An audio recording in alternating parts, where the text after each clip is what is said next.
Hey guys, what's up? If you're new around here, my name is Hannah Martin. Today I'm going to give you 5 reasons why you don't have to be flexible to be good at dance.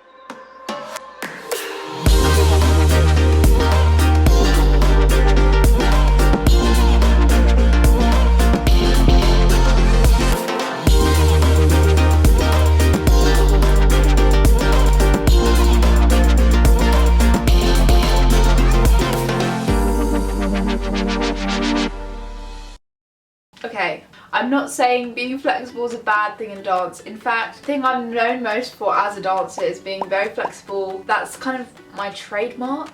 This video title may be a bit controversial and probably you're thinking, how can you speak on this subject? From my perspective of being a flexible person, a lot of people think, oh, if I'm flexible, then all the doors are going to open and that's all that dance is. But really, dance is so much more than just getting your leg by your ear or bending your head back so it touches your leg. There is so much more you need to consider, and if you're not finding that flexibility is coming naturally to you, maybe these other things are stuff you can focus on. And frankly, what makes dance the beautiful art that it is. So, reason number 1, something that has nothing to do with flexibility whatsoever, is musicality and expression.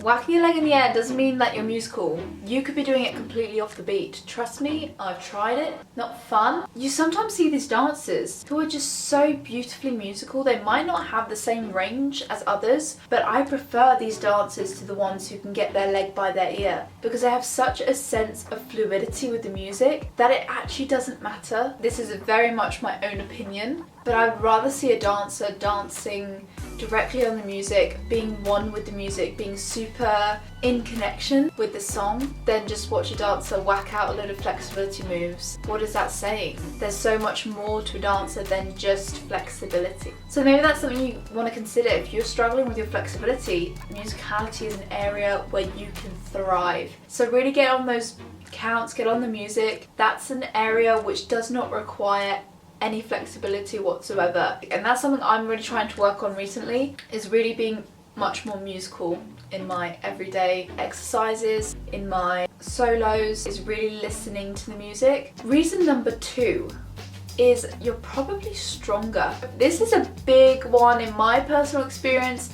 Ever since I was young, I was so flexible, but I had 0 strength. But sometimes I saw my peers who weren't necessarily as flexible as me, but they would be able to hold positions so much better, and they'd be so much more on their leg, and they would be able to coordinate exercises better than me, and that would be really frustrating. So actually a benefit of not being as flexible is that you're often stronger and you're often able to coordinate your body a lot better because it's not all flopping around everywhere. And something I found with my flexibility also is that I have a tendency to sit in the flexibility, because lifting my leg by my ear was so easy. I would sit in my hip, and something I've had to learn and break such a bad habit is lifting up out of my hips, and honestly it's been one of the hardest habits to break in my whole career, and I'm still working on it. I still sometimes when I get tired slip into like, oh, just lift the leg. So that's something else to consider, is the fact that not in all cases, but often you're actually a lot stronger if you're not as flexible. A third reason is often when directors or casting directors are looking to hire someone, they're not just looking for that flexibility. They are looking, like I said, for that musicality, for that strength, but they're also looking to see if you are a smart dancer. Can you pick up exercises? Are you on it when someone's teaching you choreography? So if flexibility is not your thing, this is another area which you can capitalize on. There could be more flexible dancers in the room who cannot pick up the choreo. I would say it's more likely a casting director is going to pick the person who can pick up the choreo, who can show that strength and musicality, rather than the bendiest person in the room who can whack their leg up in the air or do the splits. So that's something you need to keep in mind. My 4th tip, and this one is a really big one, stage presence.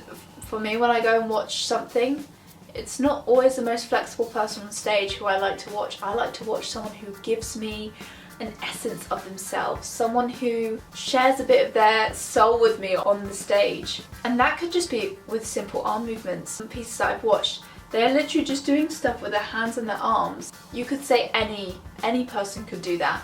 But the way they're connecting with an audience makes it so much more enjoyable to watch than if I'm just seeing someone bend in half. So that's something you can really develop, as well as your artistry and musicality, is that stage presence and connecting with an audience, which actually moves people and makes them feel something, rather than just going, oh wow, that girl can kick her leg by her ear like the 100 other people I just saw do that. Whereas you could be the person standing out, doing something different, using your arms, using your expression, and actually moving people. People come away saying, wow, I've never seen that before. I've never felt that way before. I've never connected with a performer that way before. You could be that person, and that doesn't require any flexibility whatsoever. In addition to that, loving what you do shows. So if you truly love what you do, if you truly love dancing, that comes across on a stage and illuminates a stage 10 times more than any crazy flexibility move could. So just remember, keep hold of that love and passion you have for dance and show it to the world. And number 5, everyone's gonna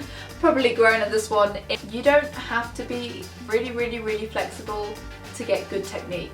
So just because you're not flexible doesn't mean you take it off on that technique pedal. You need to keep on working on that technique, keep on focusing on that technique, developing it and making it work for your body.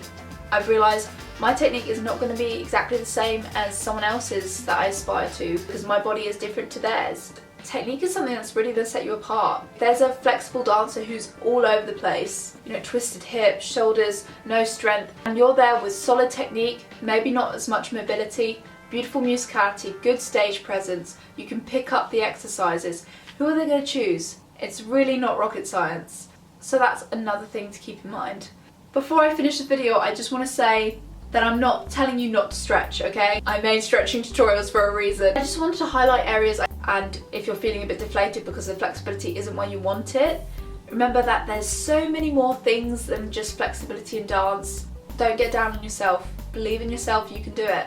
Guys, I really do hope you enjoyed this video. If you did, make sure to give it a big thumbs up. Click the subscribe button, because I do videos like this all the time and I would love for you guys to become part of my motivating community.